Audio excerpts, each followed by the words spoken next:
Je me rappelle un moment, j'ai même dit à Dieu, écoute, moi j'ai tellement mal que s'il faut que tu me reprennes maintenant, reprends-moi seulement maintenant et voilà, on n'en parle plus, c'est fini.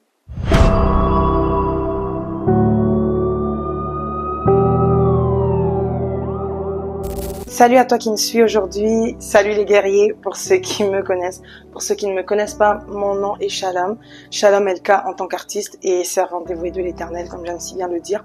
Aujourd'hui je viens partager ce témoignage qui devait sortir, ça fait quand même un bon moment, d'une transition énorme qu'il y a eu dans ma vie spirituelle et j'espère vraiment que ce témoignage pourra faire revivre l'amour de Dieu en vous, tout d'abord, mais aussi nous faire prendre conscience de la réponse à l'appel. Lorsque Dieu nous appelle, savoir répondre, savoir dépendre de lui aussi dans ces moments où il nous met à part. Parce que lorsqu'il nous appelle, il sait pourquoi et ne pas répondre à cet appel est un danger pour nous, surtout en tant qu'enfants de Dieu.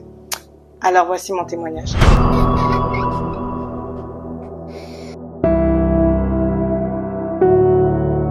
Pour commencer, j'ai toujours été une personne depuis très petite qui a toujours été très indépendante, assez autonome. Je faisais vraiment les choses par moi-même, toujours plein d'idées, plein de créativité et j'ai grandi comme ça. Faire toujours les choses par moi-même, ce qui m'a quand même créé ce caractère-là d'excellence, certes, mais surtout de vouloir et de toujours dépendre de moi-même, dépendre de mes propres moyens, dépendre de mes propres affaires, faire les choses que par moi-même, ne pas demander de l'aide, ne pas vouloir de l'aide, ne pas savoir demander de l'aide. Et le pire, c'est que cela m'a conduit dans cette autosuffisance et même envers Dieu que je disais servir pleinement et totalement, alors qu'en réalité, ce n'était pas le cas. Car lorsqu'on sert le Seigneur, on doit le servir pleinement, mais surtout être capable de dépendre de lui. Il faut savoir que c'est quelque chose que je proclamais de ma bouche, mais que mon cœur et mes actes ne reconnaissaient pas, parce que je ne laissais pas toute la place et je ne me laissais pas utiliser comme il le fallait. Ainsi, au-dedans de moi a grandi l'orgueil, a grandi, comme j'ai dit, l'autosuffisance, et surtout ce moi-là.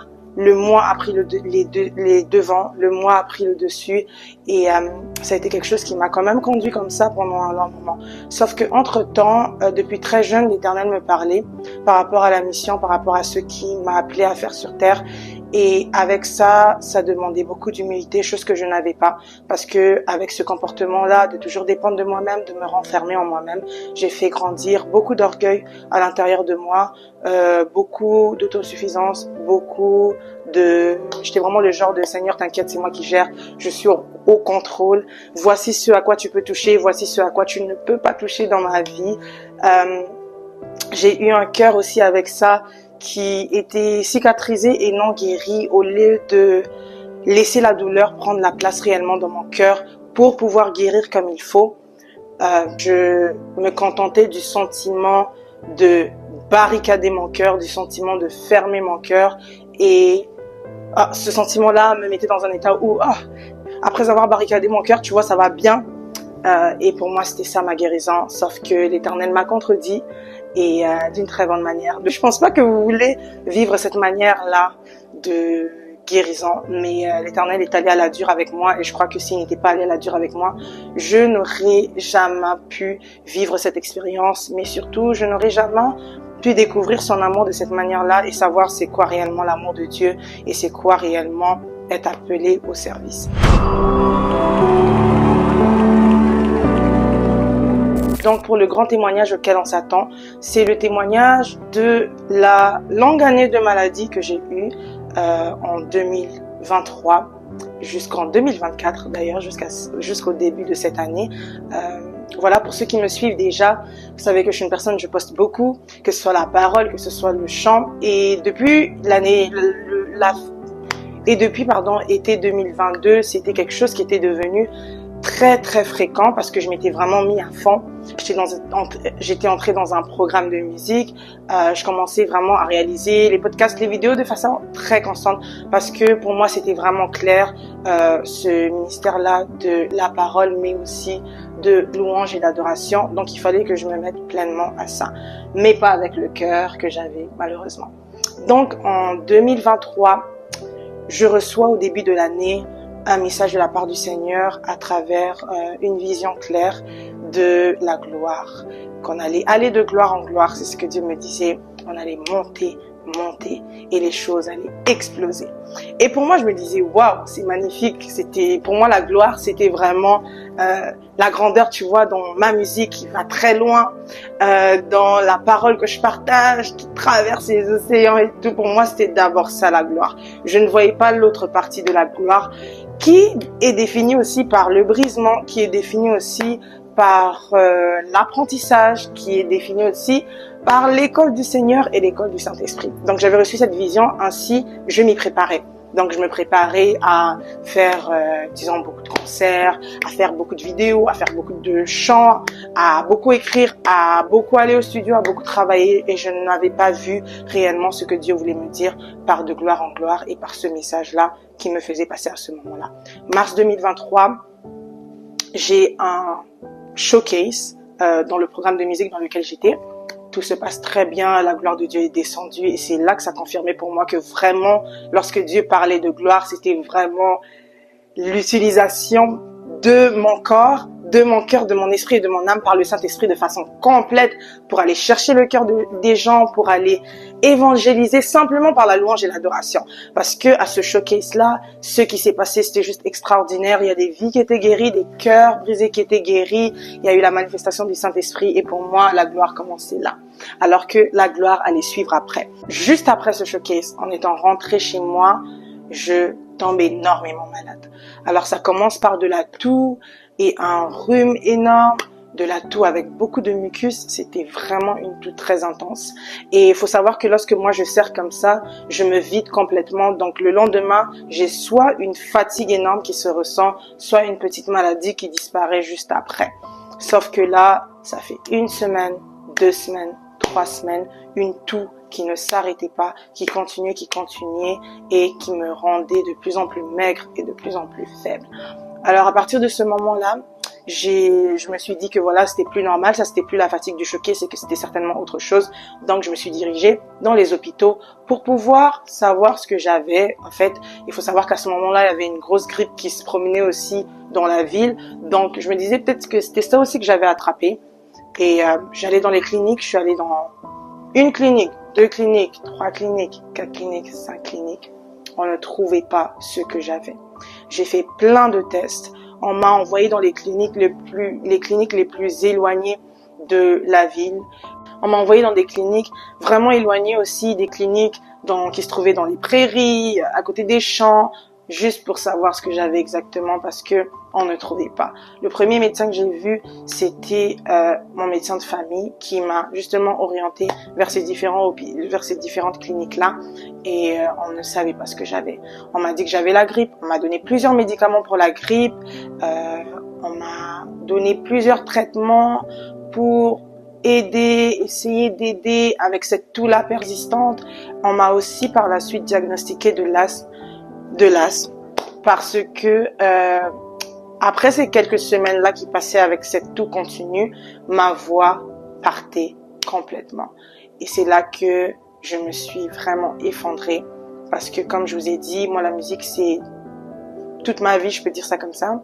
C'est ma vie, Seigneur. Mais toute ma vie, si je peux le dire de cette manière-là. Et c'est l'outil de ma réussite dans le monde spirituel, c'est l'outil de ma réussite dans ma communion avec Dieu parce que j'utilise beaucoup l'adoration et on m'a dit que j'avais l'asthme et il m'a donné 2 pompes pour m'aider justement comme une personne asthmatique, mais ce n'était toujours pas ça le problème. Alors je me suis enfoncée, je me suis renfermée en moi-même, j'ai commencé à détester Dieu, j'ai commencé à me mettre en colère contre Dieu, je me suis assise plusieurs fois et rappelé à Dieu surtout ce qu'il avait dit au début de l'année et il me parlait d'aller de gloire en gloire, mais pourquoi est-ce qu'il fallait que je tombe à ce moment-là précis quand mes affaires commençaient à bien partir, à bien avancer.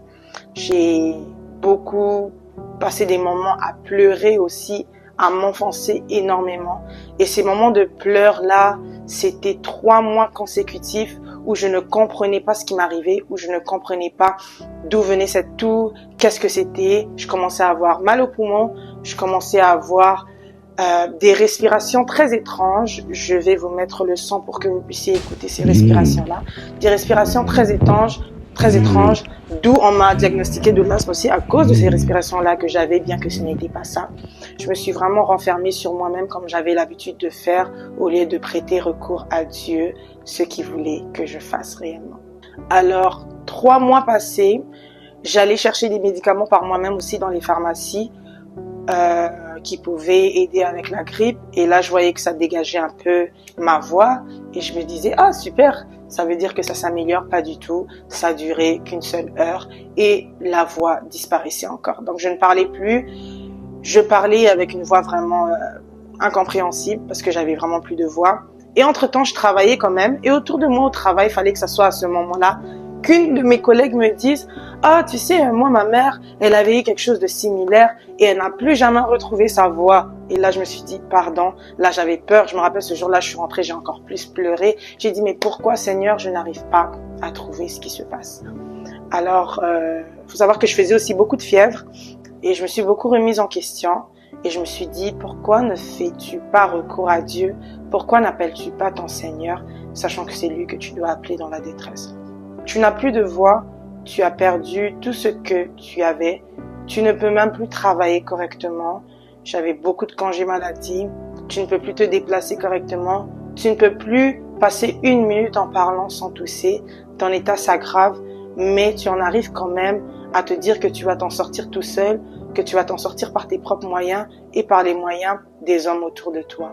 Pourquoi ne fais-tu pas recours à Dieu? Je me suis vraiment remise en question en me disant, pourquoi décides-tu encore, Shalom, de faire recours à toi-même, à vouloir t'aider toi-même dans une situation où ça ne dépend clairement pas de toi? Pourquoi ne réfléchis-tu pas réellement sur cette gloire-là dont Dieu parlait? Et c'est là que j'ai commencé à comprendre. J'ai transformé mes inquiétudes et mes pleurs de tristesse et de colère en pleurs d'abandon à Dieu et de pardon. Et je me rappelle que mon père m'avait dit que tu pries beaucoup pour les autres, tu aides beaucoup les autres et tu vois le changement dans leur vie. Mais ces prières que tu fais pour les autres, c'est le moment de le faire pour toi aussi. Cette compassion que tu implores à Dieu pour les autres lorsqu'ils n'arrivent pas à le voir, c'est le moment de le faire pour toi aussi. Alors j'ai commencé à le faire pour moi à partir de ce moment-là. Et c'est là que ça a eu une tournure complètement différente. Je me rappelle encore de cette soirée-là. Je ne vivais que d'adoration et de louange, vu que j'étais isolée et que je ne pouvais plus rien faire. Je ne pouvais plus utiliser ma voix pour prier, à part mon cœur. Donc, je me suis plongée dans l'adoration complète. L'adoration matin, midi, soir, il n'y avait que ça. J'étais au petit salon, je restais toute seule au petit salon, entourée d'adoration. Il faut savoir qu'à ce moment-là, c'était très frustrant aussi parce que je posais des questions à Dieu et je n'avais pas de réponse. Et c'est comme ça que Dieu se manifeste la plupart du temps. Dans le silence, qu'on pense être un silence complet, l'Éternel nous enseigne et nous apprend à savoir le détecter dans les plus petites choses qui nous entourent.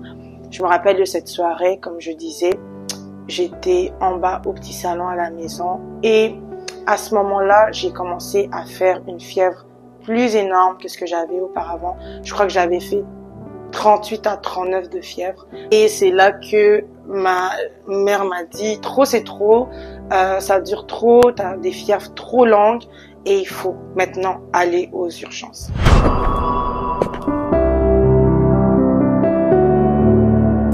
Je sais pas pourquoi j'avais pas pensé à aller aux urgences depuis longtemps, mais je crois que c'était juste le temps de Dieu et que vu que j'avais plein de rendez-vous médicaux aussi, c'était le temps de Dieu et il fallait que ça se passe comme ça. Donc ça s'est passé comme ça. Je suis allée aux urgences cette soirée-là. Et aux urgences, pour ceux qui savent, ça prend énormément de temps. Tu peux rester vraiment pendant des heures et des heures sans avoir de soutien à cause du long nombre de personnes dans la file d'attente, dépendamment aussi de l'urgence de ton problème. Alors, on m'a fait passer des tests. Faut savoir que je prenais des pompes encore et ces pompes m'aidaient à respirer parce que j'avais une très courte respiration. J'avais très forte tout, mais les pompes m'aidaient un peu, bien que ce n'était pas ça le problème. Je me rappelle encore de cette nuit aux urgences. Mon esprit était dans l'état où je me disais, Seigneur, je veux sortir d'ici avec une réponse. Je veux sortir d'ici avec une réponse concrète de ce que j'ai. J'accepte de porter, j'accepte de tout prendre, j'accepte d'être malade, mais pas tant que je ne t'aurai pas entendu. Et aux urgences, j'étais vraiment dans un état de prière où je disais, aujourd'hui, il faut vraiment que j'entende le diagnostic exact de ce que j'ai. Alors, on m'emmène dans une petite salle d'abord, la première salle d'observation. On m'observe, je reste là pendant un long moment, on ferme ma porte à chaque fois, je m'endormais, donc on fermait à chaque fois ma porte, à chaque fois que je passais. On m'avait interdit d'enlever mon masque parce que là, le diagnostic était sorti, sauf que je ne le savais pas encore. Puis, à une certaine heure, une infirmière est venue me voir et m'a dit « Ok madame, vous allez me suivre, faites attention de ne toucher à rien et de bien garder votre masque sur vous. » Et là, on m'emmène dans une pièce qui se trouvait dans une autre pièce. C'était une pièce d'isolement total. Et là, je dors. J'étais très fatiguée, ça me prenait beaucoup de souffle aussi pour rester éveillée, donc j'ai décidé de m'endormir. Et un moment après, on vient me réveiller. Je vois des médecins traverser une fois, deux fois, trois fois. On me disait pas ce que j'avais. Il y avait au moins 5 médecins qui sont venus me voir. Et un après l'autre m'ont enfin annoncé mon diagnostic. Et avant de vous dire ce que j'avais exactement, c'est là que j'ai vu que la Bible dit « Je suis le chemin, la vérité et la vie ». Ces mots viennent de notre Seigneur Jésus-Christ. Et je crois que c'est à ce moment-là que j'ai réalisé ce que ça voulait réellement dire. Je voulais dépendre de moi-même pour respirer. Je voulais dépendre de moi-même pour vivre, pour accomplir des exploits avec Dieu, mais sans Dieu. Et c'est à ce moment-là qu'il me l'a prouvé. Donc, le premier médecin est passé, m'a donné mon diagnostic et on m'a dit que ce n'est pas l'asthme.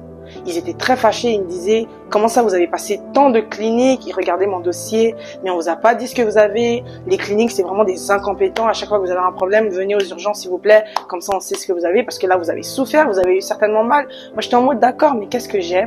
Et là, on m'a dit que « Madame, vous avez la tuberculose. » Et j'étais pas triste à ce moment-là. J'étais très contente. Mon visage s'est égayé, je me rappelle, j'avais même souri parce que je me disais, ouf, au moins là maintenant, je sais ce que c'est réellement. L'autre médecin est venu me voir, m'a dit la même chose. On a commencé, j'ai vu 5 médecins cette nuit-là. Non, c'était déjà le matin. C'était très tôt dans la matinée. J'ai eu 5 médecins qui m'ont donné mon diagnostic, qui m'ont expliqué c'était quoi la tuberculose. On a pris aussi mes anciennes... mes antécédents pour savoir s'il y a des personnes qui l'avaient autour de moi, s'il y a des gens dans ma famille qui l'avaient, parce que la tuberculose peut vivre en toi pendant de longues années et se réveiller à un certain moment. Donc on voulait vraiment savoir d'où est-ce que ça venait. Donc on m'a posé des questions, on m'a parlé, est-ce que vous avez déjà entendu parler de ça? C'est quelque chose que je connaissais de nom, mais je savais pas quel impact et quel effet ça avait réellement sur la vie d'une personne. Donc voilà, je suis restée là pendant 2 jours dans la salle d'isolement parce qu'il fallait qu'on prélève mon sang à chaque fois, on prenait ma température à chaque fois parce que quand je suis arrivée à l'hôpital, je commençais à avoir des fièvres qui dépassaient 40 et c'était vraiment très très grave. Donc on climatisait ma salle à fond, on ne voulait même pas que je me couvre, sauf que moi j'avais extrêmement froid, vraiment des détails comme ça, mais c'était très très très dur, mon souffle allait de moins en moins bien. Mais il fallait vraiment qu'on fasse tous les tests, les radios et les prises de sang, etc. avant de m'emmener dans la chambre à l'hôpital.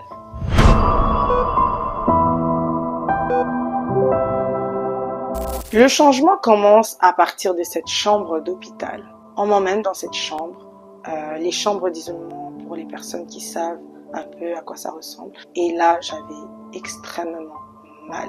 Je commençais à avoir de plus en plus mal. Je pensais vraiment que j'allais mourir. Ça, c'est très transparent envers vous. Je pensais pas à la guérison forcément à ce moment-là. Je pensais vraiment à la mort. Je pensais que j'allais perdre la vie. Et les informations que les médecins me donnaient aussi ne m'aidaient pas du tout. On me disait que voilà, les bactéries étaient vraiment reparties dans tous mes poumons au point d'atteindre ma colonne vertébrale et mon cerveau. Et lorsque ça atteint les muscles, lorsque c'est pas très vite traité, surtout que moi ça avait duré longtemps à l'intérieur de moi avant d'être su, c'est des choses qui peuvent très facilement endommager les parties de ton corps. Il y a des personnes, ça endommage complètement au point où tu peux te faire amputer. Certaines personnes ne marchent plus lorsque ça atteint la colonne vertébrale comme ça. Et moi, ça commençait à me faire très mal parce que je remarquais des douleurs au dos. Je remarquais vraiment des douleurs énormes. J'avais des maux de tête et je me disais, mais qu'est-ce que c'est?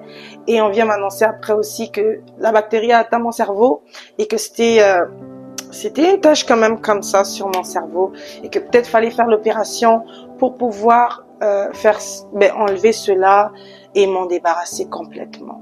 Donc, j'étais vraiment à la phase énorme de la tuberculose et c'est quelque chose qui avait endommagé ma vie et ma santé au point où j'étais. Si c'était pas Dieu, je pouvais la perdre.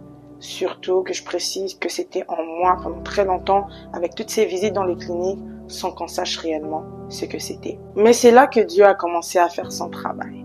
J'étais dans un état de douleur énorme.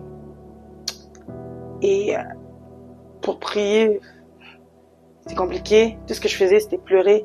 Je versais beaucoup de larmes. Pas des larmes de tristesse, mais des larmes de « Seigneur, aide-moi ». Je reconnais enfin que dans ma vie, c'est juste de toi dont j'ai besoin. Je reconnais enfin que sans toi, je ne suis rien et je prends connaissance de ces paroles. Parce qu'on m'a dit plusieurs fois que j'aurais pu perdre la vie avec ça, que ça aurait pu être encore plus grave que maintenant. Mais je vois que tu essayes quand même de me faire vivre. Et c'est là que l'Éternel m'a dit cette belle parole qui m'avait déjà dit auparavant, mais je savais pas que ça allait être si beau à ce moment-là. Le plus beau mot que j'ai reçu, c'était « Je suis avec toi ». Et il m'a posé une question « Est-ce que tu vois la gloire ?» J'ai commencé à pleurer. Ça m'a énervée. Ça m'a vraiment énervée. Je commençais à pleurer parce que j'étais en mode « Non, je vois pas la gloire. T'es avec moi, oui, mais je vois pas la gloire. » Et il m'a dit « Ma gloire se trouve dans la faiblesse. Ma gloire se trouve lorsque tu es au plus bas, lorsque tu es au niveau zéro, lorsque tu es vraiment nul à toi-même, parce que c'est là que je peux enfin me révéler, enfin me manifester et enfin témoigner de ma puissance au travers de toi. Tu m'as toujours donné ton corps en sacrifice vivant, tu m'as toujours donné ta voix, mais il était temps que tu me la donnes complètement. Et c'est là que j'ai eu tout un enseignement par rapport au fait que je ne pouvais pas faire les choses par moi-même. Bien aimé, je chantais par moi-même. Et c'est une reproche qu'on me faisait beaucoup aussi, bien que le Saint-Esprit se manifestait, parce que je vous rappelle qu'il ne se répand pas de ses dents. Mais je faisais tellement tout par moi-même, je réfléchissais beaucoup et on m'a dit un jour, ça va te freiner le fait de trop réfléchir. Lorsque tu chantes comme ça, lorsque tu dois adorer, ton esprit doit être vidé et rempli du Saint-Esprit uniquement. Donc, revenons-en dans cette chambre d'hôpital. Quand Dieu m'a dit « Je suis avec toi », j'ai commencé à pleurer. La douleur ne s'arrêtait tellement pas qu'on a commencé à me donner une cure de médicaments pour voir si ça passe. Ça passe pas. Deuxième cure, ça passe pas. On est allé chercher le comprimé le plus puissant contre la douleur. Même ça ne m'aidait pas. Donc, ils se sont dit, ok, on va commencer à faire des injections. On m'a injecté un médicament qui me faisait halluciner. Mais ce que j'ai halluciné à ce moment-là était incroyable. Halluciné, vécu, je vais dire. J'étais vraiment dans les vapes. Quand tu prends l'alcool, en fait, c'était vraiment... t'es tellement dans les vapes que tu ressens plus la douleur. J'étais arrivée à ce point-ci avec ces injections. Et j'ai commencé à avoir des visions à ce moment-là. L'Éternel me prenait, m'emmenait dans les nuages, me faisait voir les montagnes et me faisait voir la vision que j'ai eue lorsque j'ai écrit la chanson Anaya. J'étais au-dessus des montagnes et je voyais toute une nation prosterner, crier, pleurer en attendant que la gloire de Dieu qui était élevée au-dessus de ces montagnes descende. Les personnes étaient habillées dans des conditions vraiment médiocres, des habits déchirés et sales, se roulant sur la terre, mais tout ce qu'ils voulaient à ce moment-là, c'était que la gloire descende.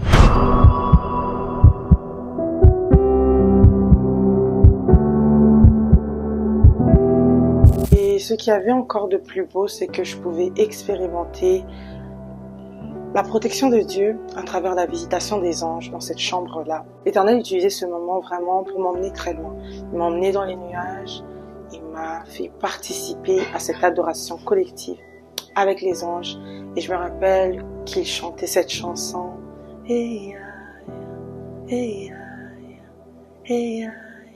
Qui est un chant de combat, qui est un chant de victoire dans le monde spirituel.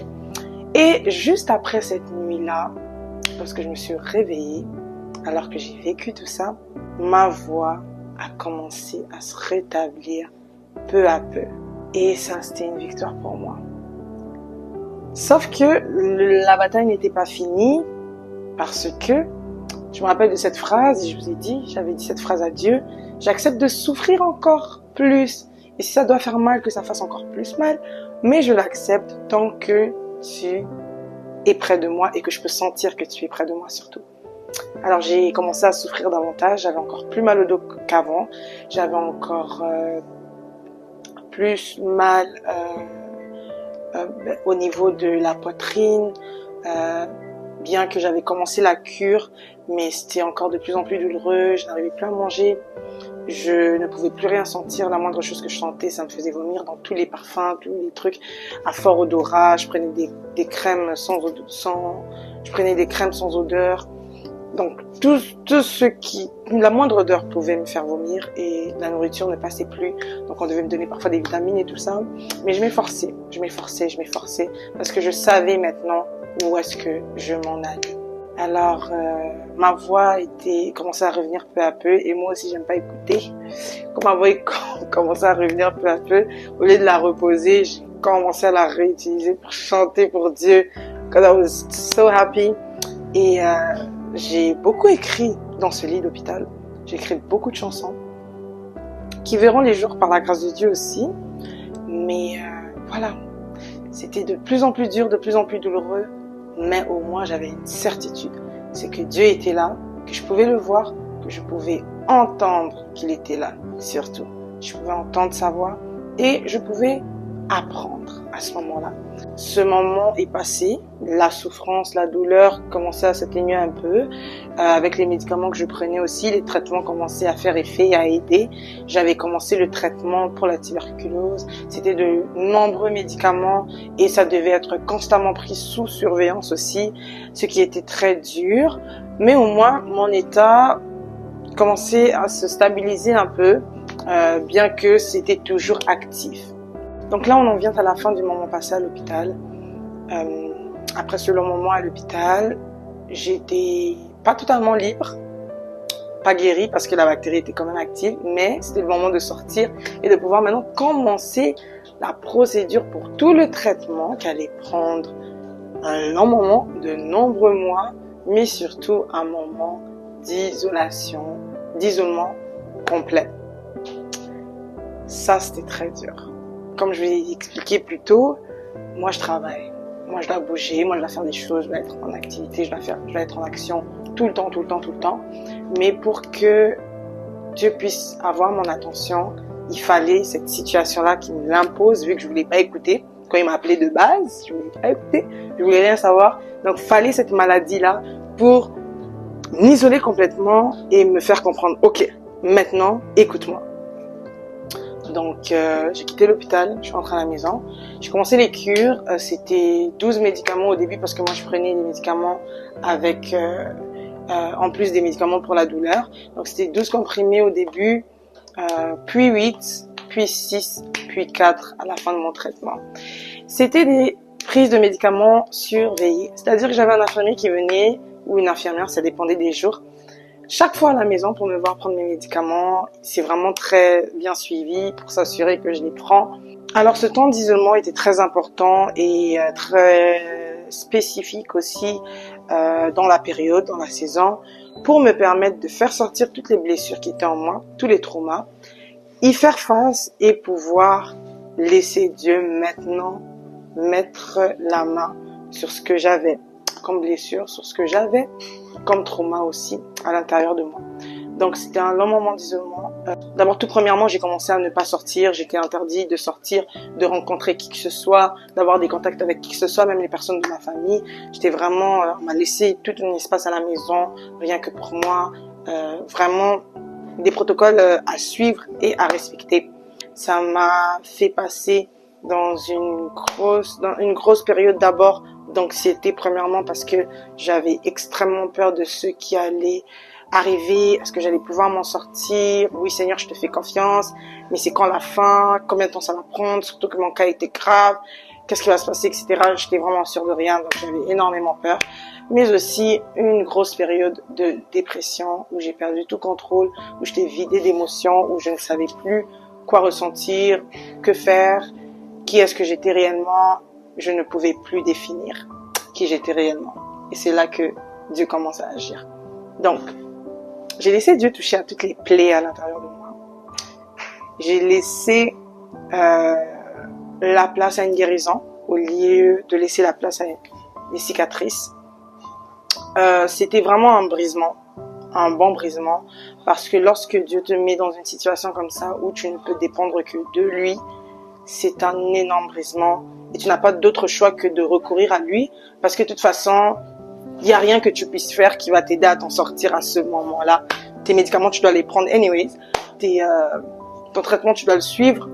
L'isolement, tu dois le respecter parce qu'on te suit. T'as pas le droit de sortir, etc. Donc, il fallait le suivre à la lettre. Et c'est là que j'ai dit, ok Seigneur, j'accepte que tu touches à tout, mais promets-moi juste une chose. Qu'à chaque fois que tu touches à quelque chose, rassure-moi que tu es là avec moi et que ton amour pourra combler au cas où je ressens un vide au-dedans de moi ou au cas où je me sens dépourvue de toute chose. Et il me l'a montré avec une beauté si immense, avec une paix surtout, une paix tellement rassurante comme jamais auparavant.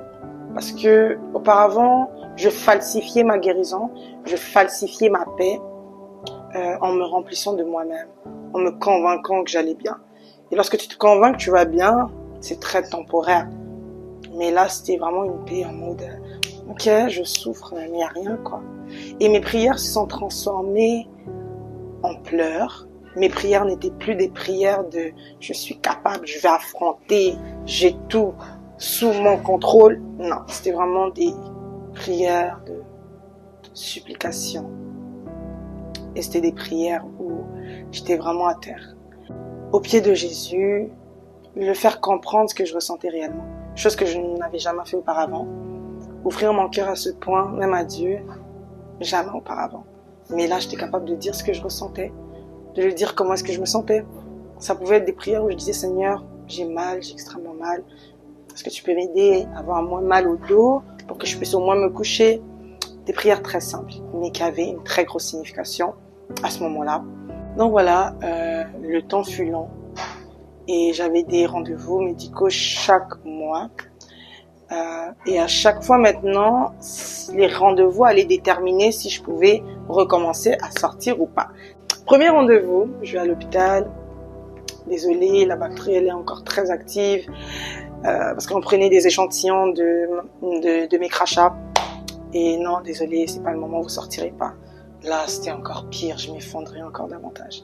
Deuxième rendez-vous, oh non, désolée, toujours très active, vous pouvez pas sortir. Troisième, même chose. Quatrième, même chose. Je me rappelle au quatrième, j'avais pleuré, j'étais en mode, je vais jamais le faire pour le mois de juillet. Mais, cinquième, et c'était une semaine avant mon anniversaire, je me rappelle, j'avais dit à Dieu que moi je veux juste aller marcher pour mon anniversaire, juste envie de rencontrer les personnes que j'aime au moins, pas faire de fête ou quoi que ce soit, mais au moins les voir, ça faisait trop longtemps pour mon anniversaire. Cinquième rendez-vous, on me dit que c'est bon, Vous êtes libre de continuer la cure sous surveillance, mais voilà, faites attention toujours à votre santé. Même si je toussais encore et tout, c'était plus des toux qui pouvaient contaminer les autres, car les médicaments avaient commencé à faire effet. Donc j'avais réussi, j'avais accepté que Dieu mette sa main sur ma situation, et pour que voilà, il y ait un changement qui se passe dans ma vie. Sauf que c'était pas fini maintenant. L'autre combat que j'avais, c'est qu'il y avait plein d'effets sur ma santé. Moi, j'aimais aussi beaucoup faire du sport, de la boxe, mais tout ça, c'était des choses que je devais arrêter parce que la moindre course, le moindre truc me fatiguait complètement. Ça rendait mes os vraiment faibles, ça me faisait faire de la fièvre et ma respiration n'était vraiment pas au point. J'avais plus de cardio, c'était fini ça. Donc j'ai dû tout laisser tomber, je pouvais plus travailler parce que je travaille auprès des enfants et je devais être 100% safe pour pouvoir travailler auprès des enfants.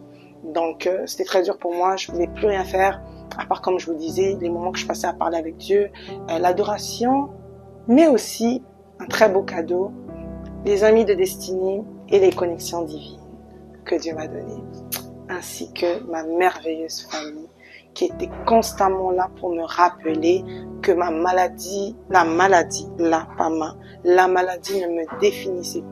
me définissait pas ce que j'étais, mais la maladie était juste un outil que Dieu utilisait pour faire ressortir ma vraie valeur. Je ne comprenais, parfois je lui disais, même ok tu me dis ça, mais je comprends pas ce que tu dis, là. T'es mou, merci, c'est gentil, ça m'encourage, mais tant que je le sens pas, ça va pas. Mais ils n'ont pas arrêté de me le dire. Voilà pourquoi c'est important de choisir son entourage. Sa famille, on la choisit pas, mais je crois que on peut prier pour avoir la grâce d'avoir une famille qui craint Dieu, mais qui vous supporte aussi. Mais la famille spirituelle, on l'a choisie et les amis, on les choisit aussi. Ainsi, c'est important de demander à Dieu que font ces personnes dans ma vie, pourquoi est-ce qu'ils doivent être là à ce moment-là. Parce que moi, c'était vraiment mon recours aussi. Bien que j'étais dans une période d'isolement, j'ai pu parler à des personnes qui m'ont fortifié et que Dieu les bénisse parce que je sais que ces personnes vont regarder la vidéo. Donc voilà, pour finir, j'étais complètement désorientée. Et la demoiselle a appris qu'avec une situation comme ça, quand tu es désorientée, qu'est-ce que tu fais? Tu ne cherches plus tes propres moyens, tu ne cherches plus comment t'en sortir, mais tu parles à ton créateur, qui est le créateur de toutes choses, qui a toutes choses sous le contrôle, qui est le connaisseur de ta destinée mieux que toi-même, vu que c'est lui qui t'a dit ce à quoi tu étais destiné, et tu demandes de l'aide. Alors, j'ai commencé à demander de l'aide à Dieu. C'est là qu'il m'a révélé ce que je devais faire.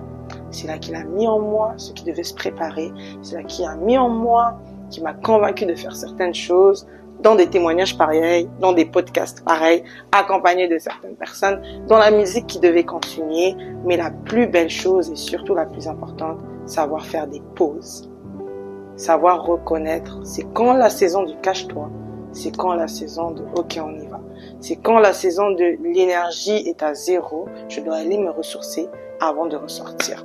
Et c'est de cette gloire-là qu'il s'agissait. Savoir reconnaître quand ça ne va pas.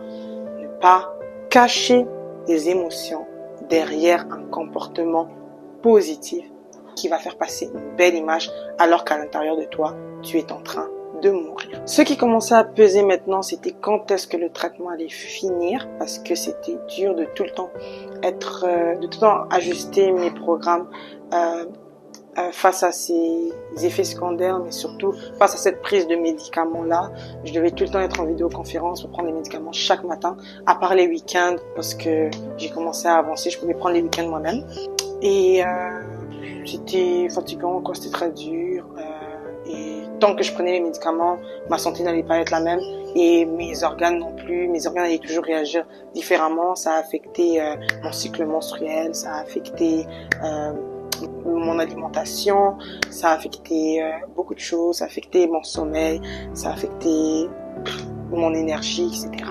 Donc normalement le traitement il devait prendre que 6 mois, mais comme je vous ai dit, moi ça m'a vraiment affecté. Donc la cure devait être plus longue. À chaque fois on me rajoutait des mois et moi ça s'éternisait. Et les 6 mois se sont transformés en 9 mois, presque 10, où je prenais des vidéos sous surveillance constamment. Il faut savoir qu'à ce moment-là, j'étais plus sur les réseaux. Je suis revenue une fois sur les réseaux. C'était au mois d'août, je pense. de l'année 2023, c'était lorsque Dieu m'avait permis d'aller et de recommencer et d'avoir une prestation où il voulait se manifester pour la guérison de certains cœurs.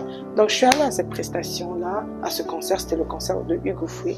Ça s'est très bien passé. L'Éternel s'est manifesté. C'était encore puissant. Et là, juste après ça, une autre période de cache-toi et de guérison encore plus profonde. Donc, j'étais plus sur les réseaux. Je suis revenue au début de l'année 2024. Et pour ceux qui se rappellent, je suis revenue en annonçant la bonne nouvelle comme quoi j'avais fini les traitements. J'avais fini les traitements, mais j'avais pas encore mes résultats de radio et j'avais pas d'image encore de l'état de mes poumons actuels et de mon cerveau également. Donc voilà. Donc la guérison, après le cancer que j'ai eu, après la guérison de ces cœurs-là, ça a été encore plus profond pour moi. J'ai eu tout le temps des rendez-vous dans les places où je suis allée, où on m'a donné de faux diagnostics. Je repassais sur les mêmes rues et c'était des flashbacks qui me revenaient. Alors pendant cette période, l'Éternel a commencé à me faire revoir tout le processus et tout ce que ça lui a pris pour me faire comprendre le message qu'il voulait me faire passer de « Hey, tu veux marcher avec moi? Tu dois le faire avec moi. Tu ne peux pas marcher avec moi sans moi. » Alors je commençais à avoir tous ces épisodes-là qui me revenaient.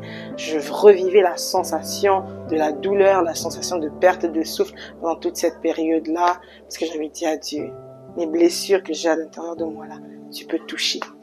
Touche, tu peux toucher. C'est toi le guérisseur, c'est toi qui sais tout, c'est toi qui connais, donc vas-y, touche. Donc, c'était une longue période, début de l'année 2024. Incroyable. Je crois que j'ai jamais vécu de transition comme ça de toute ma vie.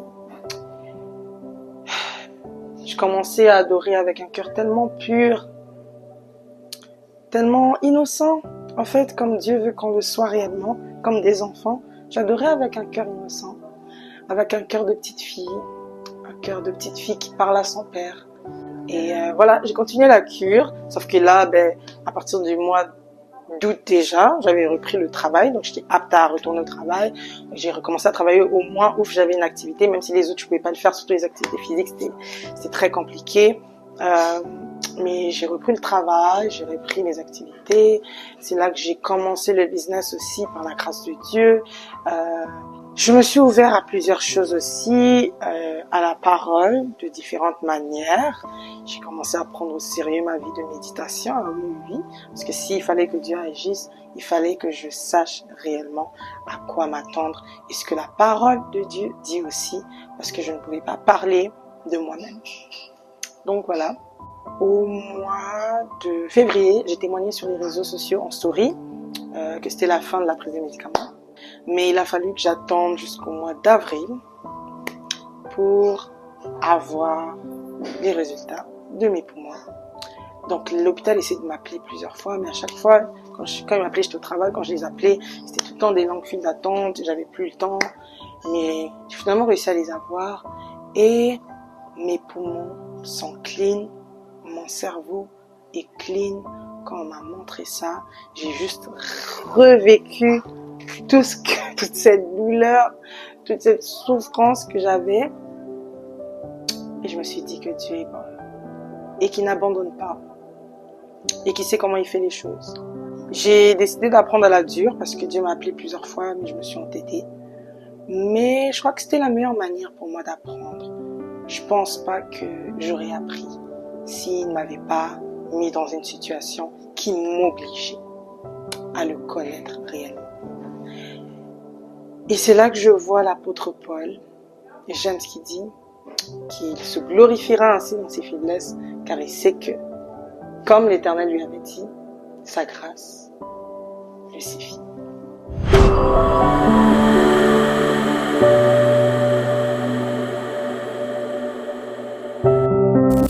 Je vais finir par ceci. L'Éternel t'appelle. Écoute. Ouais, aussi simple que ça. Parce que je pense que si j'avais écouté, si j'avais accepté, et si je n'avais pas cette identité-là de me suffire à moi-même et de vouloir dépendre de moi-même, et que j'avais été souple, je pense pas que j'aurais vécu ça. C'est vrai que lorsqu'on est appelé à servir Dieu, on doit passer par des situations. Il faut les vivre au complet, ces situations-là. Car on n'est pas des soldats de Dieu sans combat. Et ça, c'est vrai.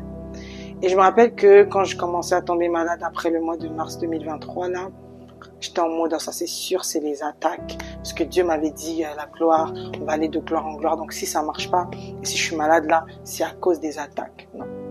C'était pas les attaques. C'était Dieu qui voulait agir différemment. Alors, je te pose cette question. Tu es au service. Tu sers Dieu. Mais es-tu réellement prêt à tout abandonner, à te donner complètement, à souffrir pour Dieu? Parce que ça, on ne le réalise qu'à partir du moment où on commence à le vivre. On peut chanter ces paroles-là. On peut chanter, prier et dire à Dieu que je me livre totalement. Tu peux m'utiliser, utilise-moi comme tu veux. Mais est-ce qu'on réalise vraiment le poids de cela? Dieu t'appelle. Est-ce que tu es prêt? Est-ce que tu es prêt à tout porter? Est-ce que tu es prêt à tout vivre pour lui? Autre chose aussi. Je suis le chemin, la vérité et la vie.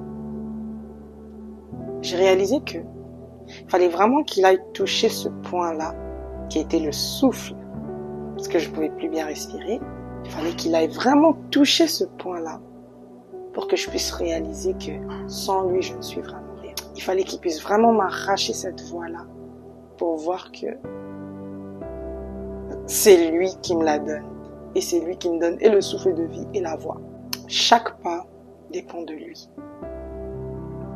Et bien plus que le fait de le prononcer, il est temps de prendre conscience de cela. Être appelé par Dieu, ce n'est rien de facile. Mais ce qui est dans cet appel, c'est la disposition de notre cœur. Ainsi, que nos cœurs soient disposés, mais réellement disposés. Et là, je parle d'une disposition qui va au-delà des mots qu'on prononce, au-delà des pensées qu'on manifeste. Je parle d'une disposition qui se montre par nos actes. Est-ce que si Dieu t'enlève tout aujourd'hui, tu pourrais quand même rester là et le suivre? Moi, je vous ai dit, lorsque j'ai perdu ma voix, je me suis mise en colère contre Dieu et je me rappelle de toutes les mauvaises choses que je lui ai dit. Heureusement pour moi, j'ai pu prendre conscience après que c'était pas la meilleure des choses à faire. Mais réfléchissons. Est-ce que si je perds tout aujourd'hui, je serai quand même de ceux qui continuent à suivre Dieu malgré tout? Et moi, j'avais dit à Dieu. Et c'est quelque chose dont je suis tellement consciente aujourd'hui. Je peux tout perdre. Je dis, j'accepte de tout perdre. J'accepte de perdre même. J'accepte que tu me reprennes même ce que tu as mis entre mes mains présentement. J'accepte de perdre la communauté que tu m'as donnée. J'accepte de perdre ma voix. J'accepte de tout perdre. Même mon argent. J'ai passé un moment financièrement très compliqué parce que je travaillais pas. Mais j'étais en mode, j'accepte de le perdre. Il a tout enlevé. J'ai dit, tu peux tout enlever. Et il l'a enlevé peu à peu. Il a enlevé des personnes. Il a enlevé des choses qui me tenaient tellement à cœur. Mais j'étais quand même là. Parce que j'avais pu réaliser, c'est quoi je me livre totalement. C'est quoi, Seigneur, sans toi, je ne suis rien et je ne peux rien. Alors, es-tu prêt? L'Éternel t'appelle. Je pense pas que tu veux passer à la dure comme moi, que tu veux le vivre à la dure comme moi, pour accepter qu'il touche le plus profond de toi, pour te vider complètement et te rendre équipé et prêt pour son service. Dieu veut t'utiliser. Es-tu prêt? Es-tu prête?